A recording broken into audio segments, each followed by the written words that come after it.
guys, so today we're continuing our Crypto 101 series and we're going to be going over how to send and receive cryptocurrencies to your digitalized wallet.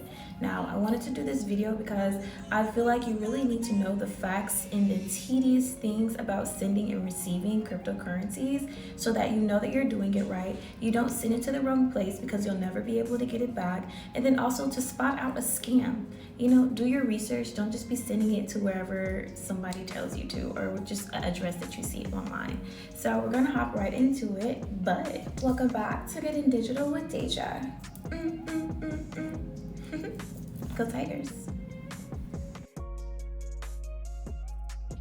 So for the sake of this series, I have been using Bitcoin as the reference for cryptocurrencies, but I did want to add for this video especially that when I'm talking about wallets and crypto wallets, it's not just for Bitcoin. These crypto wallets are specialized for all different kind of coins. You can have some that support 5 coins, 10 coins, 20 coins, things like that. It just all depends on the platforms that you get, the hardware, software that you get as well. So, but I will be referring to cryptocurrencies as Bitcoin because I want it to be able to make sense and be all put together. And since I already went over the Bitcoin ecosystem and network with you guys, I'm going to apply all those things that we learned previously to how Bitcoin works in crypto wallets. But again, crypto wallets are not just for Bitcoin. Okay, you guys, so now let's officially hop into it. So, what is a Bitcoin/crypto wallet? Well, in order to send and receive Bitcoin or cryptocurrencies, you're going to need a Bitcoin wallet or a digitalized wallet. So now let's go over the textbook definition for a Bitcoin wallet. A hardware device or software program that interacts with Bitcoin blockchain by providing the necessary information needed to create Bitcoin transactions. Wallets aren't just used for Bitcoin. Most wallets accept the transfer of many cryptocurrencies, and you can think of it as a bank account that holds many currencies. So usually when you're trying to send online, you're gonna need an account number and a password. So basically that's like Cash App, you know, you put in your login, PayPal, Venmo, all those things, you're gonna be putting in a login to access your money. Now to relate this to cryptocurrency, we have keys, which is going to be a private key and a public key. Now, a public key can be seen as your account number and a private key can be seen as your password. So anybody can see that you have Cash App, you know, and that you have an account on Cash App, right? But as far as your password, nobody should know that. And that's going to be the same thing for cryptocurrencies. Now, with a public key, that allows you to receive Bitcoin. But with a private key, that allows you to send Bitcoin or cryptocurrencies in general. But again, I'm going to be referring to Bitcoin for this entire video. So private keys are used to sign transactions. It's basically saying that you acknowledge that this transaction is coming from your account and you're confirming that you want this to go through. Essentially, it's used as a digital signature, which we're going to go over in another video. But for now, let's just focus on this. So to relate this to the real world, I don't know if any of you guys have like Navy Federal or something. You know, when you try to send money, a lot of the times Navy Federal will send you a text saying, hey, is this you? Do you confirm that this is you? And you'll put yes. And that can be seen as like your digital signature, okay? And then after you sign that yes, it literally goes through. You don't have to go back and do anything for it. The system automates it for you. So that's very common to how these private keys work for Bitcoin transactions. Now, no one should ever know your private key information. And the reason why is because if someone has access to your private key information, that means they have access to all of the funds in your wallet address. So all of your crypto and things like that, they have access to all of that and they'll be able to send it wherever they want to. And that's very dangerous. And the most craziest part about this is if someone steals your private key, if they get that information and they take it, or you so happen to lose your private key information, there is no way for you to prove that it is yours and for you to get those funds back. It's not a bank account that can get hacked into and they can do, you know, backtracking and all that. No, once that private key is gone, it's gone and your funds are gone with it. Okay, you guys, so I really wanted you to understand how important a private key is, so that's why I went on a little bit of a rant about it, but let's backtrack a little bit and go over what a Bitcoin address is. So that's how we're going to be able to better understand the whole concept of the keys. So a Bitcoin address, or just an address in general for cryptocurrencies, is going to be an alphanumeric string of characters between 26 to 35 characters long.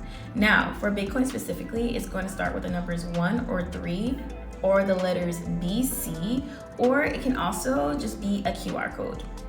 We live in such a digital world, like your wallet address can literally just be a QR code. Somebody can scan it with their phone and then boom, they can send money to your account. So if you guys have been with me since the very beginning of this series, okay, you know from my very first video that I posted that this wallet address, it contains none of your private information. Not your name, not your age, not your gender, not your occupation, not your credit score, not your bank account information, nothing, okay? If you want to be anonymous, you can be anonymous. Everybody is freaking anonymous, okay? And that's the amazing thing about cryptocurrency. It doesn't have any of your information on it.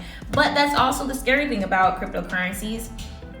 It don't got any of your information on it. So if you send it to the wrong person, there is literally like no way for you to get your money back. You just bless somebody with 100 XRP, or you just like bless somebody with Bitcoin, or it's no way for you to get it back. You can't file a complaint for it. You can't like send something up to the SEC or anything like that. No, it's just gone. So that's the really awesome part about it, but then it's the really like bad part about it. But I feel like it levels itself out. So a sender is going to need your Bitcoin address to be able to send you any Bitcoin, okay? Now, from there, once the Bitcoin is inside of your account, you're going to need your private key to be able to do any transactions. To be able to send or withdraw any Bitcoin from your account, you're going to have to need access to your private key. Okay, guys, so let's dig a little bit deeper. So a private key is going to be a random generation of numbers that is going to be really, really long.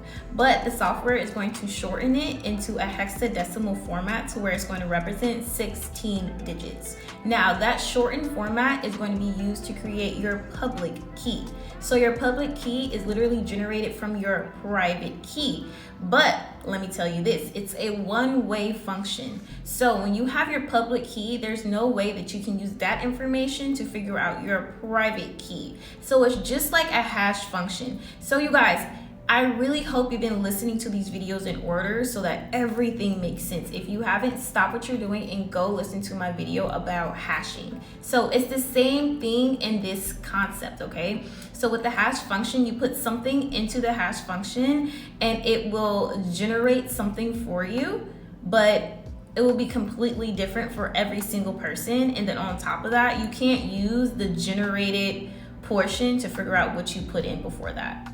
So you can't use the result to figure out the initial state of what it was, essentially. So the whole process of turning that private key into a public key is going to be known as a one-way function, and that one-way function is going to be supported by an algorithm known as the ECC to make it possible. Now let's go over the textbook definition for the ECC algorithm. Okay, it's an algorithm based on elliptic curve cryptography. ECC prevents you from figuring out the private key. ECC is a public key cryptographic system that relies on the mathematical functions that are easy to calculate in one direction, but very difficult in reverse. This difficulty is known as the elliptic curve discrete logarithm problem, or the ECDLP. Now, so we understand that the private key generates the public key. Now, this public key, which is a shortened version of the private key, is going to generate an address. Now, that address is just a shortened version of the public key to be able to make it more readable and more transaction friendly. So when you have a Bitcoin address or something like that, you don't want something so dramatically long to where so many things can go wrong. You kind of want a shortened, compressed version of it. So they get that shortened, compressed version of the address that comes from the public key. So the private key is what starts it off. Let's put it into a real life example. So you could see the private key as being the grandpa, okay? He starts it all.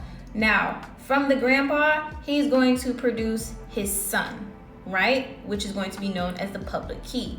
Now, from the public key, they're going to produce his son, which is going to be grandpa's grandson, which is going to be the address. Private key, public key, address. It all came from Grandpa. Thanks, Grandpa. You're so sweet. It all came from Grandpa. It originated from Grandpa. And Grandpa still has parts of him that are trickling down to generations. So that private key, parts of Grandpa are trickling down to that public key. And even in that public key, there's still parts of Grandpa that are going to be trickling down to that address. So everything is going to link together. But again, it's going to be irreversible. Grandpa is the big boss, okay? He's the private key. So without Grandpa, there are not going to be any digital signatures. There's not going to be any transactions. Nothing is going down without Grandpa, okay? So what I mean by that is if you don't have your private key, you literally can't do anything with your crypto wallet. You can't do a thing with your crypto wallet, okay? Now, also, I want to reiterate, if you lose your private key or someone takes it, or if you post it on social media somewhere, even on your close friend story, and somebody takes that information, there's nothing that you can do about it.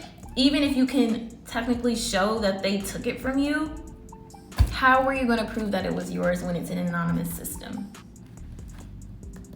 Now, private keys protect you, a law-abiding crypto holder, from central authorities in the government, because you are the only person who has access to that private key, and you are the sole owner of that wallet address, that all the funds that are in there that is controlled by your private key. Now, nothing's ever going to happen to it if you keep your private key and don't let nobody know about it. The government cannot tap into your address or into your funds. Now, that's not going to be the same thing with CBDCs. CBDCs are centralized bank digitalized coins as currencies, and that is literally given to you by the government, by these central authorities, and they have full autonomy and control over those coins. There is no, I'm the sole owner of this, you can't do anything to it. No, it's actually like more infringing on your rights and your privacy than a regular bank account, if I'm being totally honest, because with the click of a button, they can program that money to make you lose it or for it to withdraw from your account if you disobey the law. If you owe something and you still haven't paid it, taking it. All type of things can go wrong with CBDCs. But when you are the sole provider of your own crypto and it's not provided to you by the government, you are protected from the government and central authorities. To an extent though, because are we like ever seriously protected from central authorities and the government? Now, you guys, it's time for a fun fact. Okay, so Satoshi Nakamoto, which is like the founder and creator of Bitcoin, disappeared from the public eye in 2011. But in 2009 to 2010, he mined 1.1 million Bitcoin, which were spread out across different wallet addresses. All those coins have been doormats since his disappearance. Now, we're not knowing is did he lose his private key, which is what a lot of people say happened, is he lost his private key. Another source says that, you know, he gave his computer to people to fix it or whatever, and they took out some software or something and took his Bitcoin. Nobody actually knows what actually happened to that 1.1 million mined Bitcoin. But isn't that crazy to have 1.1 million in Bitcoin spread across different wallet addresses and it's just a doormat? Like, are you saving that for like when Bitcoin hits like all-time highs, you're just gonna withdraw, you know? But they also said another reason why he possibly could have done it is because 1.1 million Bitcoin just being doormat will protect from anybody trying to overtake the system, from somebody trying to be greedy and pull out all their money and just crash Bitcoin, you know, things like that. So there's a lot of different reasons and conspiracies behind that, but who knows what really happened or the whole reason behind those 1.1 million Bitcoin being dormant. Okay, you guys, enough of the conspiracy theories. Now we're going to go over a summary of everything I went over in this video. 1. Private keys and public keys are always created in pairs. 2. Public keys are used to receive Bitcoin. 3. Due to the length of the public key, it is then compressed into an address, which makes it more readable and easier for transactions. 4. Address is similar to the account number of a bank account. It can be freely shared and even turned into a QR code. 5. Private keys are what authorizes you to control funds that are attached to your wallet, and that initiates transactions based on the funds inside of your wallet address. 6. Your crypto wallet is used to securely store your private keys. And 7, the magic number. Cryptocurrencies have their own private keys for each cryptocurrency, and there are a lot of different wallets that support a lot of different cryptocurrencies. So you can look at your crypto wallet as a wallet that holds a lot of different currencies, okay? Some wallets are specified just for a specific cryptocurrency, but majority of wallets actually are able to hold all type of currencies. Not all currencies, but a lot of them. Today we are going to be going over the difference between a crypto wallet and a ledger, because they are like kind of mumbo jumbled into one when they're actually two separate things. And I'm also going to be going over offline ledgers to make sure that you bring all of your crypto that is online and really subject to hacking and just anything going wrong, bringing it offline and putting it on a ledger to where it's safe, it's fully in your control, and nothing can happen to it literally ever. But that is going to be it for today, and never forget that pretty girls can do crypto too. Toodles.